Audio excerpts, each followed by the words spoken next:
ৰূপৈহাটত বিজেপিলৈ সংখ্যালঘু জনতাৰ সোঁত কংগ্ৰেছ AIDFৰ দুৰ্গস্বৰূপ ৰূপৈহাটৰ দগাঁও ধিংগাঁৱত বিজেপিৰ বৃহৎ যোগদান কাৰ্যসূচী সভা ৰূপৈহাট সমষ্টিৰ বিজেপি নেত্ৰী সালমা জেছমিনৰ নেতৃত্বত জুৰিয়াৰ দগাঁও ধিংগাঁও গাঁও পঞ্চায়তত শ লোকে কংগ্ৰেছ AIDF দল ত্যাগ কৰি যোৱাকালি বিজেপি দলত যোগদান কৰিছে।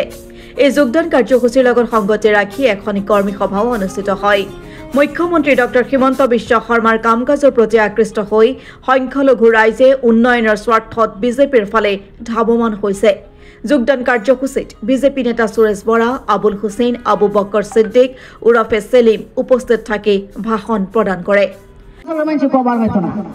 আমরা ভুল করছি, এটা আমগো লাগে একটা দুর্ভাগ্য।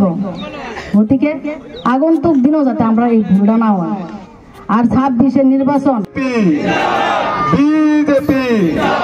বিজেপি নরেন্দ্র মোদী ডক্টর হিমন্ত বিশ্ব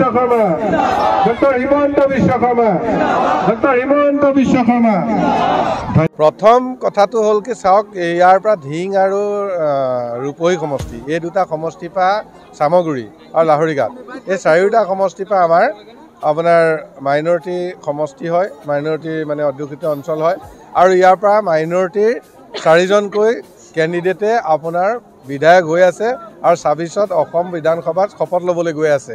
এইটো এটা আমাৰ কাৰণে ভাল খবৰ আৰু ইয়াৰ ৰাইজেও মানে আমাৰ লগত থাকিব, অসমৰ মুখ্যমন্ত্ৰী ডক্টৰ হিমন্ত বিশ্ব শৰ্মা ডাঙৰীয়াৰ লগত থাকিব আৰু ডক্টৰ হিমন্ত বিশ্ব শৰ্মা ডাঙৰীয়াৰ লগত যোন থাকিব আপোনালোকে ব্যক্তিগতভাৱেও জানে আৰু মোদী ডাঙৰীয়াৰ লগত যোন থাকিব তেওঁলোকৰ উন্নয়নৰ কোনো কথাই নাই, উন্নয়ন হ'বই আৰু উন্নয়নৰ মানে এটা ডাঙৰ পৰিৱৰ্তন ইয়াত আহিব। গতিকে উন্নয়নৰ আপোনালোকে চিন্তাই কৰিব নালাগে, মাত্ৰ ৰাইজৰ এটাই কৰ্তব্য যে চৰকাৰখনৰ লগত মিলিব পৰাকৈ ইয়াৰ পৰা এজন বিজেপিৰ বিধায়ক বা বিধায়িকা এগৰাকী ইয়াৰ পৰা পঠাব লাগে বিজেপিৰ।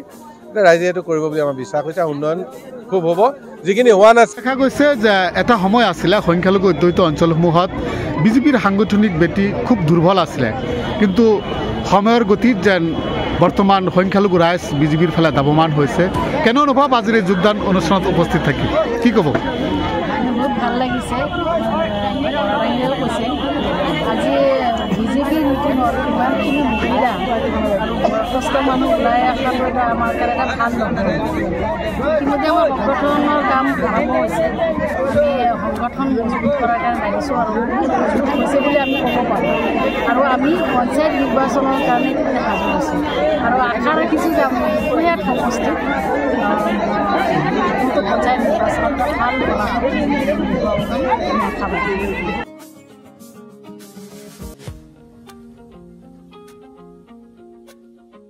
বট্টদ্ৰৱাৰ পৰা দিলদাৰ হুছেইনৰ ৰিপৰ্ট, অসম টুডে।